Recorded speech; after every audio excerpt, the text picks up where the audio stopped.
प्रिय विद्यार्थियों, पिछले वीडियो लेक्चर में हमने असर्वांग समगलनांक वाले यौगिक किस प्रकार से बनते हैं, उसके लिए प्रावस्था आरेख हमारा किस प्रकार का होगा, इसके बारे में व्याख्या की थी। आज हम असर्वांग समगलनांक गलनांक बनने वाले यौगिक जो बनते हैं उनके लिए उदाहरण के रूप में हम ले सकते हैं पिक्रिक अम्ल, बेंजीन तंत्र, दूसरा गोल्ड एंटीमनी तंत्र, सोडियम पोटेशियम तंत्र, सोडियम सल्फेट व जल तंत्र, सोडियम क्लोराइड व जल तंत्र आदि को उदाहरण स्वरूप हम ले सकते हैं। तो यहाँ पर आज हम इनमें से एक या दो तंत्र को उदाहरण स्वरूप लेकर के इस जो असर्वांग समगलनांक बन वाले यौगिकों के किस प्रकार से बनते हैं उनकी व्याख्या करेंगे। तो देखिएगा, यदि हम उदाहरण के रूप में सोडियम क्लोराइड जल तंत्र को लें, NaCl वाटर सिस्टम को लें, तो इसका जो प्रावस्था आरेख है वो नीचे चित्र में दर्शाया गया है, बताया गया है। तो इसमें हम देखते हैं कि बिंदु A जो जल का हिमांक है यानी 0 डिग्री सेंटीग्रेड है, जब इसमें बर्फ मिलाया जाता है तो जल का हिमांक कम होता जाता है और हमें वक्र AB प्राप्त होता है। वक्र AB जल में NaCl मिलाने पर उसके हिमांक अवनमन को प्रदर्शित करता है। तो इस वक्र के सहारे बर्फ जल के साथ में साम्य में रहती है। तो मैं ये कहूँ कि इस जो हमारा वक्र है AB, इस पर दो प्रावस्थाएं साम्य में रहेंगी, एक बर्फ और एक जल। तो इस पर हम तंत्र की प्रावस्था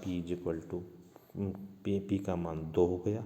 और इस संपूर्ण जो वक्र है इस पर तंत्र की व्याख्या करने के लिए यदि हम डिग्री ऑफ फ्रीडम का मान निकालें तो F = C-P+1 से, तो यहाँ पर F का मान 1 होगा, अर्थात यहाँ पर तंत्र हमारा क्या होगा, एक चर होगा, जो ये शो करता है कि हम किसी एक चर हमें मिलाने से दूसरा चर हमारा स्वतः ही निर्धारित हो जाएगा।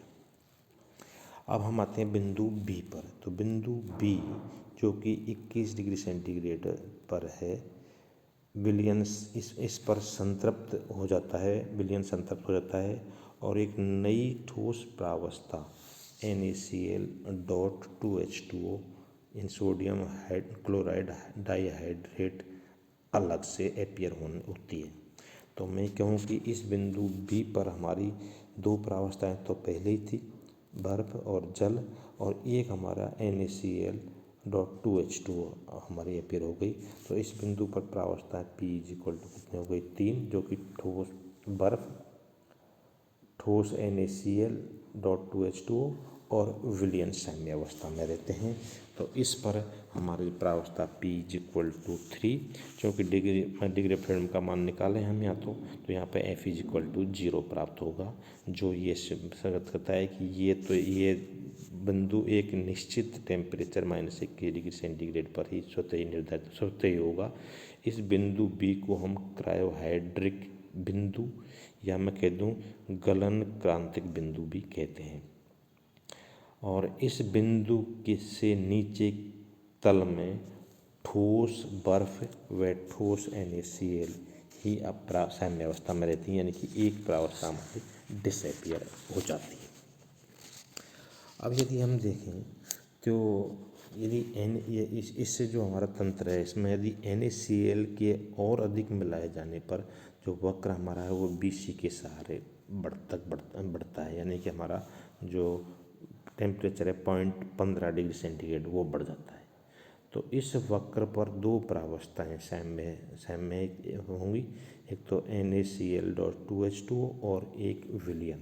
तो इस यानी जो BC वक्र है इस पर भी हमारा प्रावस्था P = 2, क्योंकि डिग्री ऑफ फ्रीडम का मान हम ज्ञात करें तो F = C-P से प्रावस्था नियम निकालें तो वहाँ पर हमारा डिग्री ऑफ फ्रीडम का मान 1 होगा, अर्थात यहाँ पर सतह कोटि का मान 1 होगा, जो ये मतलब इस वक्र पर तंत्र हमारा एक चर होगा। और ये जो वक्र है BC ये यानी विलेता वक्र कहलाएगा।